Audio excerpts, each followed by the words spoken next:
G'day ladies and gentlemen, welcome to Draw with Jazza. I'm Jazza and I am trying to grow a mustache and it's not working very well. Yeah, check this out. It's the sexy close-up view. Which is for Movember in raising awareness and money for prostate cancer and male depression. Anyways, getting straight into this lesson, I just thought I'd get that out of the way to avoid comments that are like, oh my god, you have something on your face and you don't know what it is. I know what it is and I know it's pathetic. Anyway, getting to this lesson, which is on foreshortening. Now, as best as I can define, because I'm not good with words, as many of you might have come to know over the course of these lessons, foreshortening is kind of portrayal of an object or character in such a way that things appear closer or larger than they actually are in a flat perspective. So, for example, in this image here, you can see that this guy's hand is bigger than his head. But in reality, I bet you his hand is actually not bigger than his head. It's to create the illusion of it being thrust forward to the viewer, like this, which is really useful in dramatic sort of poses, and kind of unavoidable the more you get into doing art.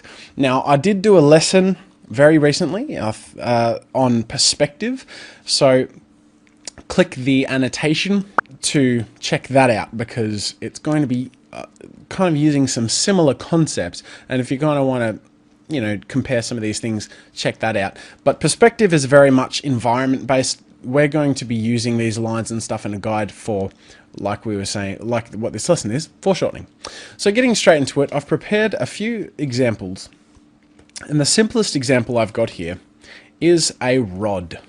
Okay, so on its immediate side, let's just imagine this is just a short rod, like that one that saved the Homer Simpson space flight thing, right? So on its side, it's pretty flat, and on a top view, you can't even tell that it's a rod, right? So in both top and side view, they look extremely one-dimensional. But when we get here into the middle, this three-quarter view, it looks much more like a rod, and it's actually quite, it's actually quite dramatic. Okay, so this is a foreshortened view of that rod. Our other example here is an axe. So on a side, we've got the axe, which is very clear as opposed to the rod. So we can all see what that is. That is an axe. If we come over to the top view, we have no idea what the hell that is. And so sometimes there is such a thing as too much foreshortening. If I wanted to draw someone holding an axe and I had them holding it facing directly at the camera, or, you know, there isn't a camera if you're drawing it, but you know what I mean. It's not going to look like an axe, you know, so it's very much about knowing how to position the things that you're drawing. And our last example is a hand. So on our flat side view, we know exactly what it is, but on our front view, while we can still tell it's a hand, it doesn't look very appealing. It looks like a weird hub of nubs. But we come across here, and then we can see that the hand has its foreshortened shape. So these are examples of these simple objects in a foreshortened angle. And we're going to look at different approaches as to how to make an object or a person or a pose, in particular poses, foreshortened. So I've prepared two poses, two character poses. The first one is this Superman superhero type pose.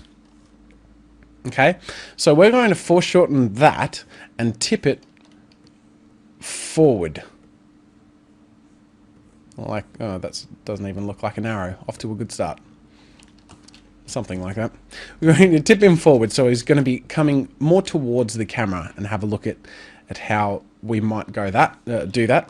And our second example is this sort of witch demoness type pose, where she is reaching out, casting a spell or something like that, and we're going to be turning her around this way to be facing towards the viewer. So we're going to go through those two things and look at some of the methods that we can use to make a pose look more believable in a foreshortened view. Now, the first thing that I want to go over is the use of simple shapes. If we look at a character like this or like this, especially without our construction line work, we see the finished lines and it looks like a very complicated shape in and of itself. Okay, so to work with different angles and to break it down and make it more believable in different views, we need to be able to understand the simpler shapes underneath. And we've done a lot of lessons in the past on things like construction lines and anatomy. And this all comes into account here when looking at foreshortening. Okay, so it's really about getting down to simplicity and then bringing it back again. Okay, the other thing to keep in mind is that overlapping is a very key thing with foreshortening. So if I go back to my example here, with organic shapes like the hand, there are overlaps of, because there are so many different segments that overlap each other. So if you look at this axe, there are two pieces to this axe. There's the rod and there's the shard, the whatever you call it, the axe bit.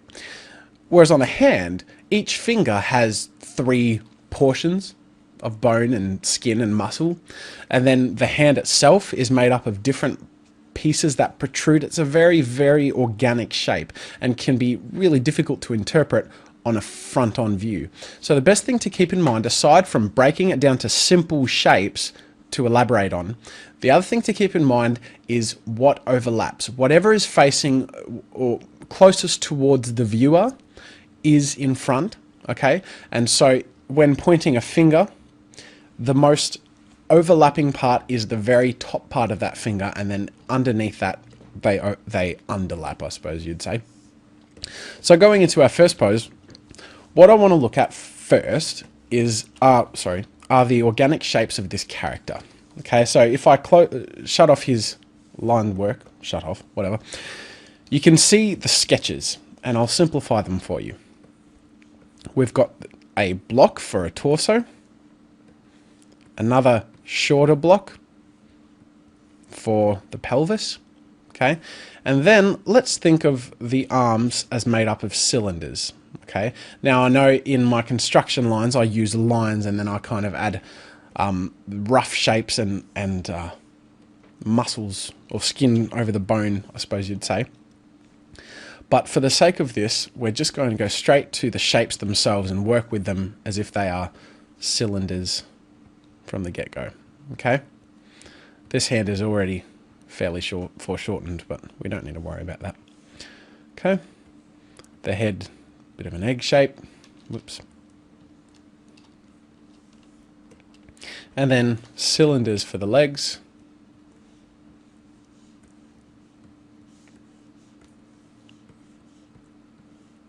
And there you go, we've got our hero broken down into very easy to read shapes, okay? And we are going to use those shapes to create the foreshortened version facing forward, okay? We're going to do the same thing for this witch here. So we have the body makeup for this woman is slightly different. We have the torso that I tend to use more rounded basic shapes for a female. And then we have the breasts, the boobs, the jubblies, the titties. Grow up. Don't really know what to say after that. Then we have the cylinders for the arms, the egg for the head,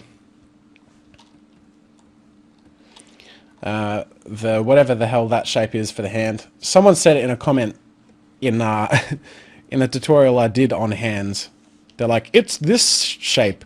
Clearly, like, I remember the comment, I just don't remember what it's called. So I am not the person to come to for technical names and actual facts. I can improvise though. Anyways, so as you can see with the male torso, while this isn't a construction lesson, I will kind of just roughly point out that the male's chest and pelvis are fairly large and close together, whereas females, while softer, there's also a bigger gap in the middle here for the body to wrap around. Okay, so we've done our basic blocks. So in this blocked out version, I'm going to get my rough line work tool. and I'm going to sketch how I want the body to go. So I want the general shape, the general perspective to be like this. So very similar to the perspective tutorial, we kind of pick a line of sight, a point of origin, and mine is further away down here. And as we saw in these examples, if it's too immediately forward, it can be difficult to draw or identify what it looks like. Now, there are superhero drawings and stuff of them going directly at the camera, but even so, let's keep it fairly simple and distinguishable. So we begin by drawing these shapes in the perspective mode. Okay, so I'll begin by drawing the torso further back here. So this is the beginning of the torso. Then we have the pelvis underneath. I have the cylindrical arm coming forward. And as with perspective, it gets bigger as it gets closer, up until we have the hand. Okay, so as you can see, this hand is really big compared to the rest of the torso, and especially the legs, because these are just going to get really small. Okay, then we have this arm here which tucks back. Then we have the egg shape head. Okay, so a really rough line work sketch is here. Okay, and that's of that guy. So we're going to come across here and do the same thing for this lady. So we're going to draw our basic shapes. So I want to pick the angle, like I did with this one. I want to pick the angle and the point of origin. Now, it's not going to be as extreme, because in this one, his entire body is part of that angle. Whereas in this one, her body is still going to be upright and facing, you know, in a straight direction, whereas it's her arm that is moving towards the viewer. So in this example, I can keep my perspective, my proportions relatively the same. Right, so I can draw my head, oops, and these are all very, very rough, but you get the idea. I'm just turning it around. Okay, so at the moment she's facing that way. I'm turning it around so she's facing out to the other side, but a little bit forward. I can, oops, draw my torso.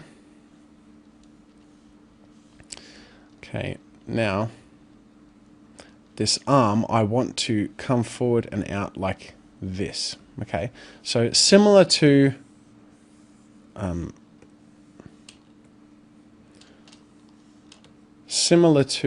superhero drawing, we pick our point of origin and we rough our general perspective, our perspective lines, and then we add where the final focused object will be, which is the hand. And the arm is going behind her body like that. Her legs are kind of flowing back. She looks like she's somewhat floating. This isn't turning out as good as I'd hope, but let's hope for the best. Okay, so we've got our really rough blocking done. Okay, and the next thing that we're going to do, oops, is our more refining, line work. So I'm going to come in here. It's probably a bit too close. And I'm going to work in the anatomy and slowly put in the actual characters, the way they're built. I'm going to speed this up because I have the feeling that it's going to take a while, something between 10 to 20 minutes to do properly. So I'll speed up the process and I'll talk about it after.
And there we go. You can see the finished product of this character, this superhero character in a foreshortened pose, and this witch-like spell casting character in a foreshortened pose.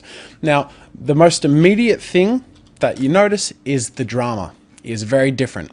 Now, there are some situations in which a flat, more two-dimensional looking character or pose works better, but there are a lot of situations in which a much more extreme angled foreshortened pose or camera view of that character is important, or even just one part of that character reaching forward, or like the Uncle Sam "We Need You" picture, things like where there's a certain aspect of the character's pose or attitude that's calling for attention. A few things that I will point out in this pose in particular. I had trouble getting the hand right, so I'm still not very happy with it, but ignoring that, because frankly I've had to rush it in the last 5 minutes for an internet video, so I hope you forgive whatever mistakes are there. But biggest things to notice with this guy is the extreme nature of the size differences in him. So the fact that his hand is the biggest thing in the picture and his legs shrink to being extremely small. With this girl, the biggest, most noticeable thing is with the hand, is that this hand is so large and you know, kind of put forward. The other thing to keep in mind is that with these fingers, the way that they're curled over, it's what I was talking about with the overlapping, that the frontmost part is of the fingers are the most forward, and then we have these sections like this, where they kind of overlap each other. So this is a section overlapped by this, overlapped by this. Okay, so I hope that makes sense. Thank you for joining this video tutorial. I hope that you've been able to learn a little bit of something. If you're new to this, if you're not new to this, you know, always feel free to share your comments in the comment section below.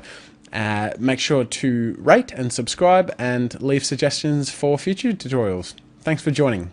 Have a good one. I hope you enjoyed this video. Links are below to download the original files for reference. Remember, if you animate or draw something cool, be sure to share it on Newgrounds.com, the internet's best source for animations, games, art and music. Until next time, see you later.